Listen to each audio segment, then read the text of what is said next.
नमस्कार दोस्तों, हमारे YouTube चैनल मैथ गुरु क्लासेस में आपका स्वागत है।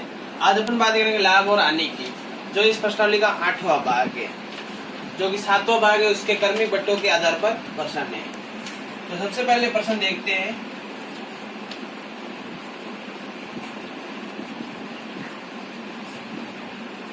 एक रेडियो का अंकित मूल्य 4800 रुपये है। दुकानदार इस पर 10% का बट्टा देता है तथा 8% लाभ कमाता है।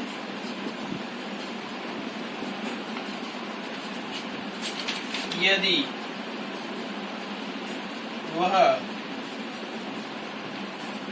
कोई बट्टा न दे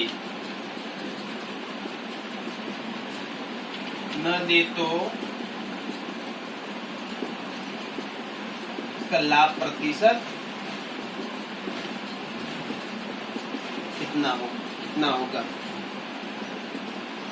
तो सबसे पहले एक रेडियो का अंकित मूल्य 4800 रुपये है।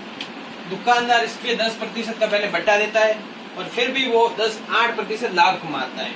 यदि इस पर कोई बट्टा न दे तो लाभ प्रतिशत बताना है। तो सबसे पहले मानो कि अंकित मूल्य 4800 रुपये, 4800 रुपये। अब 10% बट्टा दे दिया, तो 10% बट्टा दे दिया मतलब ये 90% की वैल्यू बराबर करनी है। तो 00 से 10 से गया। फिर 9 का भाग इसमें, 9 का गुणा 0, 48 72, फिर 4 का 36, 36 7 43। तो 4320 रुपए में बेचा। 10% बट्टा दिया तो 4320 रुपए में बेच दिया इस वस्तु को। अब कह रहा है कि 8% लाभ कमाया है, तो मतलब ये 43, 4320 किसके बराबर है? ये 108 के बराबर है। फिर अब ये 8% 108 की वैल्यू बराबर है, तो 100 से गुणा करेंगे तो इसका क्रय मूल्य मतलब वस्तु खरीदी गई वो निकलेगा। तो सबसे पहले ये इसमें गया 25 बार और इसमें गया 27 बार। इसमें 4 का भाग इसमें 25 बार गया और 4 का भाग इसमें 27 बार गया। 27 का भाग इसमें गया 1 बार गया, फिर 6 बार, फिर 60, 160 बार 27 का भाग इसमें गया। फिर 160 का इसे 25 से गुणा किया तो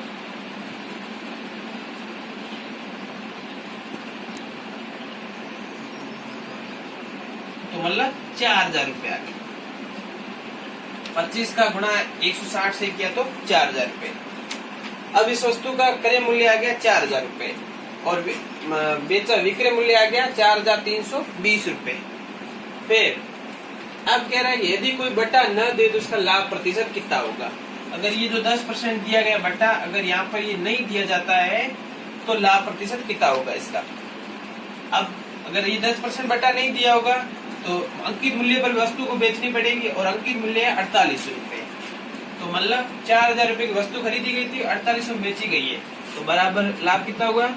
800 रुपये का। किसके आधार पर हुआ? 4000 के रुपये का आधार पर हुआ, गुणा 100। 00 से 00 गए, 10 से 10 गया, 4 का भाग 80 में 20 बार गया, तो 20% लाभ कमाएगा। अगर बट्टा नहीं देगा तो 20% लाभ होगा। तो सबसे पहले एक रेडियो का अंकित मूल्य 4800 रुपये। दुकानदार इस पर 10% का बट्टा देकर 8% लाभ कमाता है। तो इस वस्तु पर कोई बट्टा न दे तो लाभ प्रतिशत कितना होगा? 4800 रुपये थे, 10% बट्टा दे दिया, तो 90% की वैल्यू बराबर करनी थी, तो 4320 रुपये आ गया। अब कह रहा है कि इसके ऊपर ये वस्तु अगर बेची गई है और 8% कमाया है, लाभ कमाया, तो ये 108 के बराबर है, तो 100 से गुणा किया तो ये क्रय मूल्य आ गया इसका। फिर क्रय मूल्य अगर बट्टा नहीं दिया जाता है तो 4800 रुपये में अंकित मूल्य पर वस्तु बेचनी पड़ेगी और 4000 रुपये में खरीदी गई थी, 4800 रुपये बेची गई, तो 800 रुपये का लाभ हुआ और अपॉन में आ जाएगा 4000 रुपये जो क्रय मूल्य है। फिर गुणा 100, फिर 00 से 00 गए, फिर इसमें 4 का भाग इसमें गया 20 बार, तो 20% लाभ कमाया। अब अगला क्वेश्चन देखते हैं।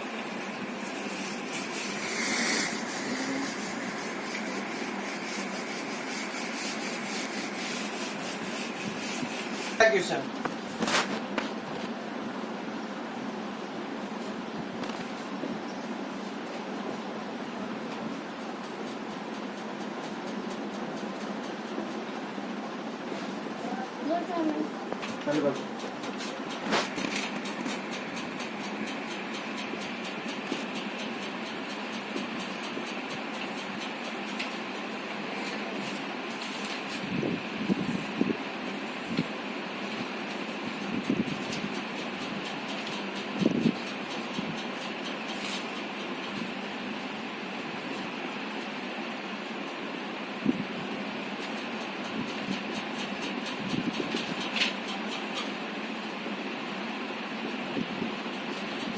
बट्टा देकर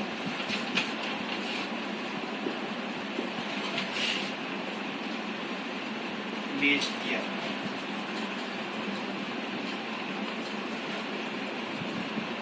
यदि उसे 25%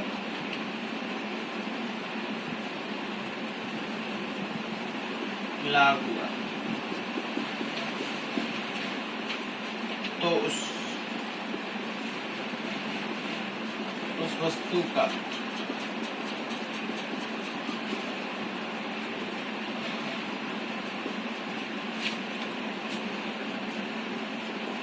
क्रय मूल्य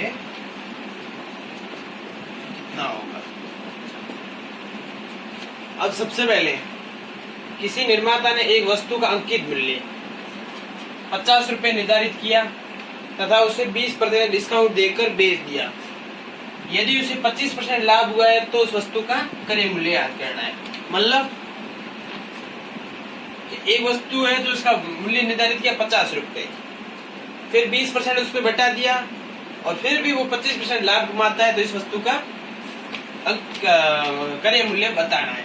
तो सबसे पहले 50 रुपए की वस्तु है, डिस्काउंट कितना दिया 20%, तो अब ये वैल्यू किसके बराबर करनी है 80% की वैल्यू बराबर करनी है। फिर 0 से 0 गया, 1 0 से ये गया, 1 0 से ये गया, 5 का भाग 8 में 40, तो मतलब ये वस्तु 40 रुपए में बेच दी और 40 में बेचने पर भी उसे 25% लाभ हुआ है।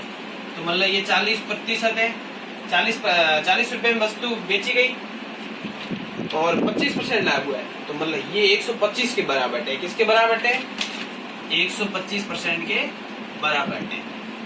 तो अब इसका क्रय मूल्य निकालना है तो करेंगे गुणा 100 से। 25 का भाग इसमें गया 4 बार और इसमें गया 5 बार, 5 का भाग इसमें गया 8 बार, 8 का गुणा 4 से किया तो 32 रुपए। तो इस वस्तु का क्रय मूल्य आ गया 32 रुपए। अगर इस पे कोई बटा नहीं दे रहा है तो लाभ प्रतिशत अगर पूछा है तो 32 रुपए 18। किसी निर्माता ने एक वस्तु का अंकित मूल्य 50 रुपए निर्धारित किया, यदि इसे 20% बटा देकर बेच दिया, यदि इसे 25% लाभ हुआ है तो इस वस्तु का क्रय मूल्य कितना होगा। अब 50 रुपए और 20% डिस्काउंट तो मतलब 80% के बराबर करने, तो यहाँ पर 40। अब 40 के ऊपर भी 25% लाभ कमाता है तो मतलब 40 किसके बराबर है 125 के। अब इसको 100 के बराबर मतलब क्रय मूल्य के बराबर करना है। तो सबसे पहले 25 का भाग इसमें 4 बार, इसमें 5 बार, 5 का भाग इसमें 8 बार, 8 का गुणा इससे 32 बार, तो इसका 32 रुपए क्रय मूल्य आ गया। अब अगला क्वेश्चन देखते हैं।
एक कुकर को 16% लाभ पर बेचा गया।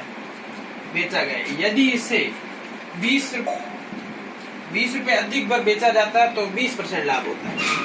सबसे पहले 16% लाभ पर बेचा, फिर कह रहा है कि अगर 20 रुपए अधिक बेचा होता तो 20% लाभ होता। तो इस कुकर का क्रय मूल्य निकालना है। तो सबसे पहले 16% लाभ पर बेचा गया तो 116%, फिर 20% लाभ पर अगर 20 रुपए अधिक बेचा तो 20% लाभ होता है, तो मतलब 120 रुपए लाभ होता। अब इन दोनों का डिफरेंस कितना है? 4%, और परसेंट में कितना है? 20 रुपए। अब ये 4% है, इसको 20 के बराबर करना है। तो सबसे पहले कैसे होगा? 20 और ये परसेंट है, ये अपॉन में आ जाएगा, 4। और अब क्रय मूल्य निकालना है तो गुणा 100। 4 का भाग इसमें 5 बार, 5 का गुणा 500 रुपए। तो इस वस्तु का क्रय मूल्य आ गया 500 रुपए।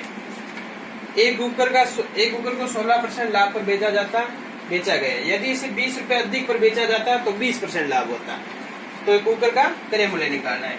116%, पहले 16% बेचा गया तो 116%, फिर कह रहा है 20%, तो 120। अब इन दोनों का डिफरेंस 4% है और परसेंट में 20, तो फिर अब 4% 20 के बराबर करनी है। 100% मतलब 1% 5 के बराबर, तो क्रय मूल्य निकलना 100 से गुणा, तो 100% 500 के बराबर। तो इसका क्रय मूल्य निकल गया 500 रुपए। अब अगला क्वेश्चन देखते हैं।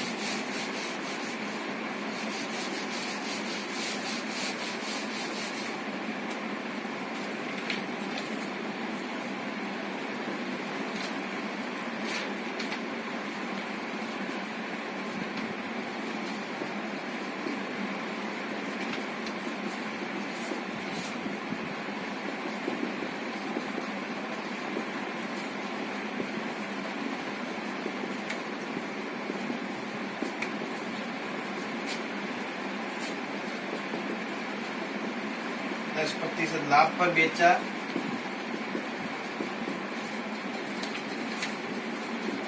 जाता है तो विक्रेता को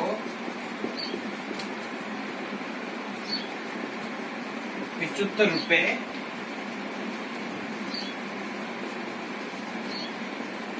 अधिक मिलते हैं। तो वस्तु का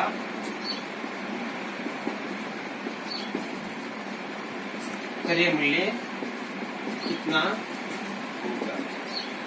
तो सबसे पहले यदि किसी वस्तु को 5% लाभ की अपेक्षा 10% लाभ पर बेचा जाता तो विक्रेता को 75 रुपए अधिक मिलते हैं। तो वस्तु का क्रय मूल्य निकालना है। तो सबसे पहले 5% हानि, तो 95 रुपए बेचेगी वस्तु। फिर कह रहा है 10% लाभ, तो 110 में बेची जाएगी। अब इन दोनों का डिफरेंस है 15%, और परसेंट विक्रेता को 75 रुपए सिर्फ अधिक मिल रहे हैं। तो बराबर 75% इसके करने 15 के, और फिर गुणा करना है 100 से। 5 का भाग इसमें 75 का 5 बार, और 500 रुपए। तो इस वस्तु का विक्रय मूल्य आ गया, क्रय मूल्य 500 रुपए। सबसे पहले यदि किसी वस्तु को 5% लाभ की अपेक्षा 10% लाभ पर बेचा जाता है तो विक्रेता को 75 रुपए अधिक मिलते हैं। तो वस्तु का क्रय मूल्य निकालना है। अगर 5 पर बेचा जाता 95, 10% लाभ तो 110, फिर इन दोनों का डिफरेंस 15 है, और परसेंट में करना 75, तो 75 में 15% के बराबर करना है। तो 1% बराबर हो गए 5 के, और 100% हो गए 500 के। तो इसका क्रय मूल्य निकल गया 500।